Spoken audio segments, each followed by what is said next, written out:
6 महीने पहले तक बीजेपी जदयू 200 से ज़्यादा सीटों पर दावा कर रही थी। आज वही चुप हैं। हर तरफ नीतीश सरकार को विरोध झेलना पड़ रहा है।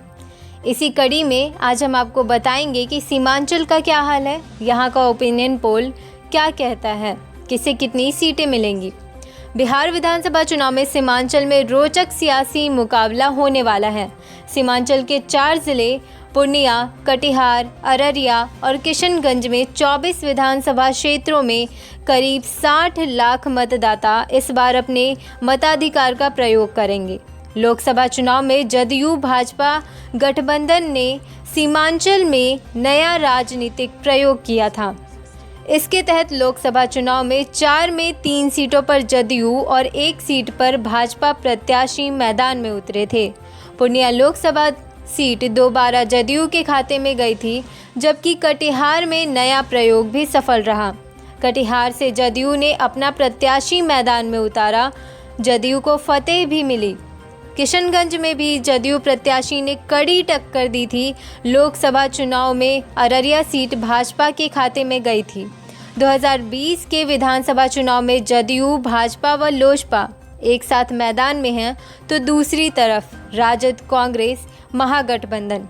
2015 के विधानसभा चुनाव में जदयू, राजद और कांग्रेस का महागठबंधन था। इस बार नए सियासी समीकरण के साथ चुनाव होंगे।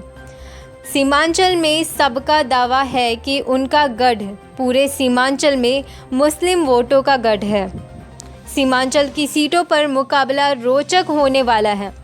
हमने जो कुछ भी लोगों से राय ली और उसके बाद एक ओपिनियन पोल तैयार किया गया, जिसके आधार पर आपको बताएंगे कि कौन सी विधानसभा सीट किसके खाते में जाते दिख रही है। बात अगर पूर्णिया ज़िले की करें तो यहाँ की रुपौली धमदाहा विधानसभा महागठबंधन के पास जा सकती है। पूर्णिया सदर सीट बीजेपी और बनमनखी कस्बा अमौर भी महागठबंधन 22 विधानसभा बीजेपी के खाते में जा रही है। कटिहार ज़िले में प्राणपुर व कटिहार, मनिहारी, कोढ़ा, कदवा, बरारी विधानसभा महागठबंधन के खाते में जा सकती है। कटिहार में सिर्फ बलरामपुर सीट बीजेपी के पास जाएगी। अररिया में सिकटी, रानीगंज महागठबंधन और फारबिसगंज, अररिया, जोकीहाट बीजेपी और जदयू के खाते में जा सकती है। नरपतगंज किसी अन्य दल के खाते में जाएगी। किशनगंज के चारों विधानसभा पर इस बार तेजस्वी यादव का झंडा बुलंद है। महागठबंधन यहां पूरा कब्जा कर सकता है। बहादुरगंज, ठाकुरगंज, किशनगंज, सदर, कोचाधामन में आरजेडी का दावा ज़्यादा मजबूत है।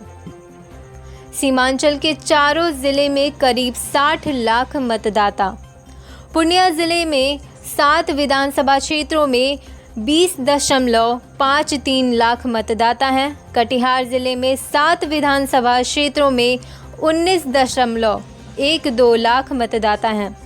अररिया में 6 क्षेत्रों में 17.88 लाख, तो किशनगंज में 4 क्षेत्रों में 10.87 लाख मतदाता हैं।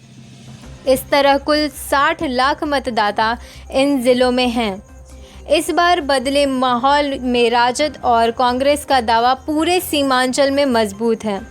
16 से ज़्यादा सीटें महागठबंधन जीत सकता है। इन सब बातों में एक खास चीज़ ये है कि पप्पू यादव इस बार अगर महागठबंधन के साथ चले जाते हैं तो पूरे सीमांचल में महागठबंधन कब्जा कर सकता है। अगर ऐसा नहीं हुआ तो पप्पू यादव के कारण वोट कटेंगे, जिसका फ़ायदा एनडीए का गठबंधन उठाएगी। उस स्थिति में एनडीए 12 से ज़्यादा सीटें जीत सकती है।